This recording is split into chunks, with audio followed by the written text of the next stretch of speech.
स्वर्गीय बाळासाहेब ठाकरे एक अद्वितीय नाव. आजही त्यांच्या नावाचं गारूड माणसाच्या मनामनावर आहे. त्यांचा एकंदरीत जीवन प्रवास एका ध्येयाने झपाटलेला होता. एका अर्थाने ते कर्मयोगी होते. त्यांचा जीवन प्रवास जसा थक्क करणारा होता तसाच तो रोमारोमात चैतन्य निर्माण करणाराही होता.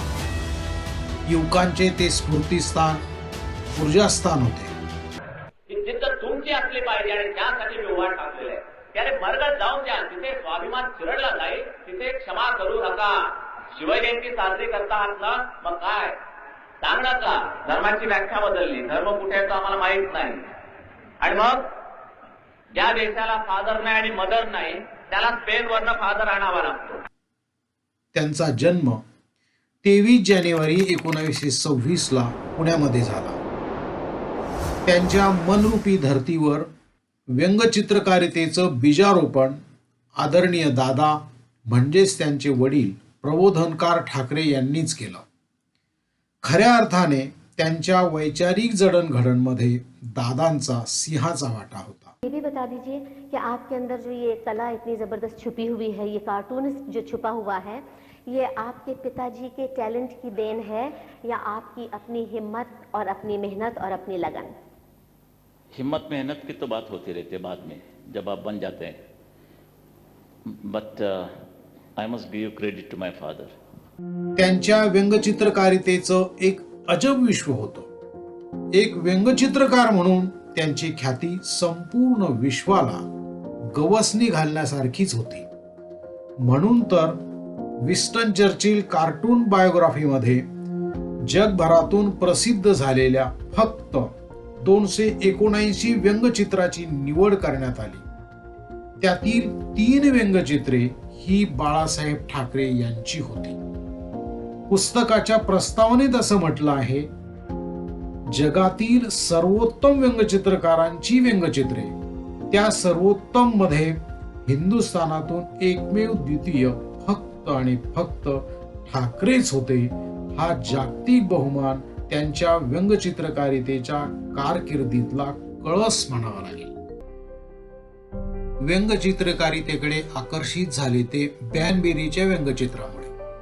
त्यानंतर त्यांनी दीनानाथ दलाल व डेव्हिड लो यांना गुरुस्थानी मानलं. त्यानंतर मग माझ्यामध्ये आवड निर्माण झाली. दलालाने माझं एक मन आकर्षित केलं व्यंगचित्रकलेच्या बाबतीत. त्यांची चित्राला व्यंगचित्र यायची त्यावेळेला चित्रा दैनिकामध्ये. आणि हळूहळू आवड वाढीत वाढीत वाढीत दलालांपासून मग मी डेव्हिड लो पर्यंत आलो. मग डेव्हिड लोची व्यंगचित्र पाहून त्यांचे कुंचलाचा त्यांचे जे फटकारे होते कुंचल्याचे ते माझ्यावरती फार मोठं एक परिणाम करून गेले. आणि माझी थोडीफार जी काही स्टाईल तुम्हाला दिसते, रेषांचा जो एक आविष्कार आहे माझा, तो थोडासा डेव्हिड लोच्याच पद्धतीवर आहे.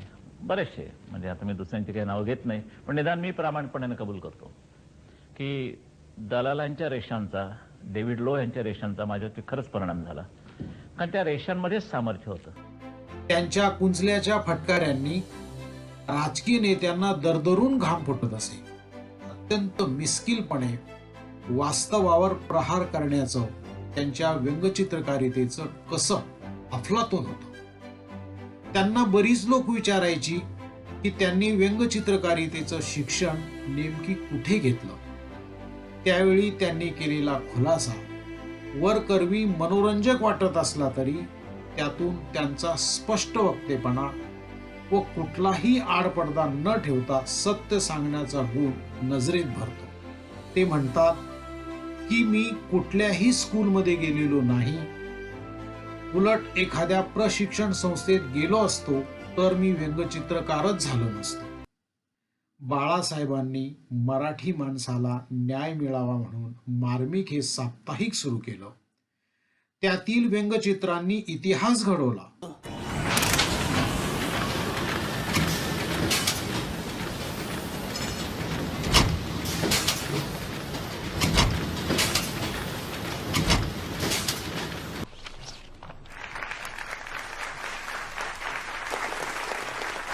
प्रबोधनकार यांच्या मुलाने हे जे मार्मिक सुरू केलंय, या मार्मिकच्या मुखपृष्ठाला पाहूनच मला अशी खात्री आहे की प्रबोधनकारांना एक नवी ओळख मिळेल.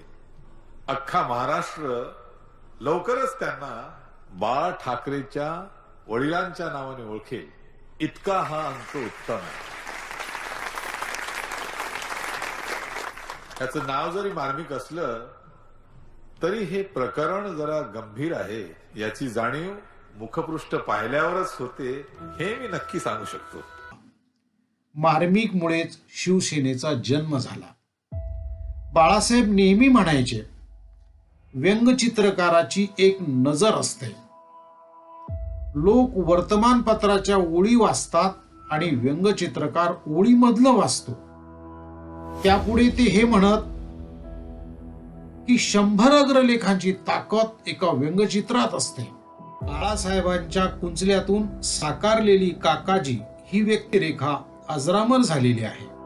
त्यांच्या रूपाने सामान्यांच्या वेदना जगासमोर आल्या. बाळासाहेबांचे फटकारे बोल्ड आणि आत्मविश्वासाने भरलेले असत.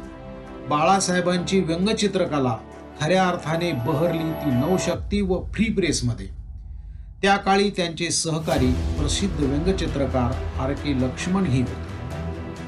व्यंगचित्रकला एक असं सशक्त माध्यम आहे की मनातली खतखत, अस्वस्थता, वास्तवावर उत्पन्न झालेला अनावर संताप, भावभावनांचा कल्लोळ व मार्मिकपणाने केलेला प्रहार भल्या भल्यांना वठणीवर आणण्याचं सामर्थ्य एकंदरीत ज्यात ठासून भरलेलं असतं ते म्हणजे व्यंगचित्र. आणि म्हणून बाळासाहेब ठाकरे हे त्यातील महामेरू म्हटल्यास वावगे ठरत.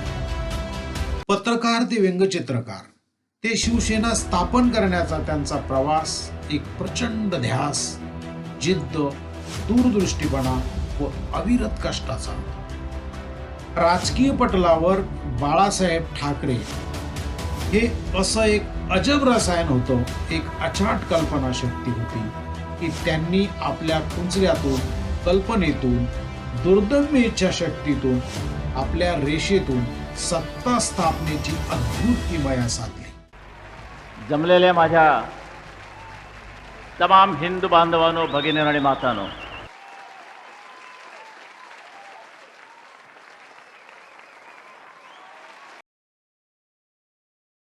वेळोवेळी त्यांनी आपला मोठेपणा व प्रसिद्धीच्या मागे एकंदरीत संपूर्ण वलयाचं श्रेय त्यांनी व्यंगचित्रकलेलाच असल्याची प्रांजळ कबुलीही दिली आहे. शिवसेना प्रमुख ना होते तो क्या होते, उसका तो जवाब मैं देते जो चलो. शिवसेना प्रमुख हूँ, इससे इसकी जो बैकग्राउंड है, इससे पहले मैं कार्टूनिस्ट हूँ. जी. Without cartoonists, I would have been. I don't think that I would have been a very successful Shivasena chief. That's it. ये मेरी बैकग्राउंड है कि सबसे पहले मैं एक कार्टूनिस्ट हूँ, एन आर्टिस्ट, और बाद में जो कुछ हूँ वो बाद में है. राजकारण, समाजकारण, अर्थकारण, शैक्षणिक क्षेत्र, औद्योगिक क्षेत्रापासून ते समाजाच्या उपेक्षित, वंचित घटकांच्या प्रश्नावर आपल्या व्यंगचित्राच्या माध्यमातून ते मार्मिक भाष्य करत असत. त्यांच्या समग्र व्यंगचित्रातून मानवी पटलावर, मानवी भावविश्वावर, समाज मनाचं, वास्तवतेचं प्रतिबिंब उमटायचं. संघर्ष, दूरदृष्टी, शोधक वृत्ती, सूक्ष्म निरीक्षण आणि त्यासोबतच प्रचंड कल्पनाशक्ती व बेधडक व्यक्तिमत्वाचे ते धनी होते. स्पष्ट वक्तेपणा त्यांना वेळोवेळी एका वेगळ्या उंचीवर घेऊन गेला होता. बाळासाहेब हे केवळ एक व्यक्ती नव्हते, फक्त एक चित्रकारच नव्हते, तर ते एक विचाररूपी वादळ होतं. एक विचार क्रांती होती, वैचारिक उलथापालथ होती. एक प्रचंड ऊर्जा स्रोत व प्रेरणा स्रोत होते. त्यांची कलासक्ती व कलाप्रेम अफलातून होतं. व्यंगचित्रकारितेसाठी ते संपूर्ण समर्पित जीवन जगले. व्यंगचित्राने बाळासाहेबांना मोठं केलं की बाळासाहेबांनी व्यंगचित्राला हा चर्चेचा विषय होऊ शकतो. तडजोड हा शब्द जणू त्यांच्या शब्दकोशातच नव्हता. त्यांची वक्तृत्व शैली खरतर शब्दातीत होती. ती जितकी नर्मविनोदी तितकीच कठोर, आशयघन व चिंतन करायला लावणारी होती. प्रखरता, प्रगल्भता, निडरपणा, प्रचंड विद्वत्ता व हाडांचे कलाकार हे त्यांचे गुणविशेष होते. एकंदरीत त्यांचं जीवन, त्यांचा कलाप्रवास, त्यांची कलासक्ती, त्यांचं प्रत्येक व्यंगचित्र प्रत्येकाच्या हृदयात कुठेतरी स्मृतिरूप दिव्याप्रमाणेच सदैव सदैव तेवत राहील.